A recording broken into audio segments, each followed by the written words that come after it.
রাসূলুল্লাহ সাল্লাল্লাহু আলাইহি ওয়াসাল্লাম হাদিসের মধ্যে ইরশাদ করেছেন, মান সামাতা নাজা, যে চুপ থাকে সে নাজাত পায়।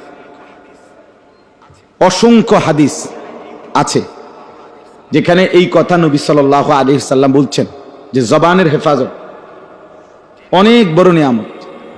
যে নিজের কথা নিয়ন্ত্রণ করতে পারছে, অপ্রয়োজনীয় বেহুদা ফালতু এমন কথা থেকে নিজেকে বাঁচাইতে পারছে, রাসূলুল্লাহ সাল্লাল্লাহু আলাইহি ওয়াসাল্লাম নিজে তার জান্নাতের জিম্মাদারি নিছে।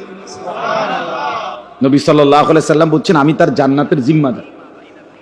মান ইয়াযমান লি মা বাইনা লাহইয়াইহি ওয়া মা বাইনা রিজলাইহি আযমান লাহুল জান্নাহ। নবী সাল্লাল্লাহু আলাইহি ওয়াসাল্লাম বলছেন, দুই চোয়ালের মাঝখানে যে জিহ্বা অর্থাৎ জবান আর দুই রানের মাঝখানে যে লজ্জাস্থান,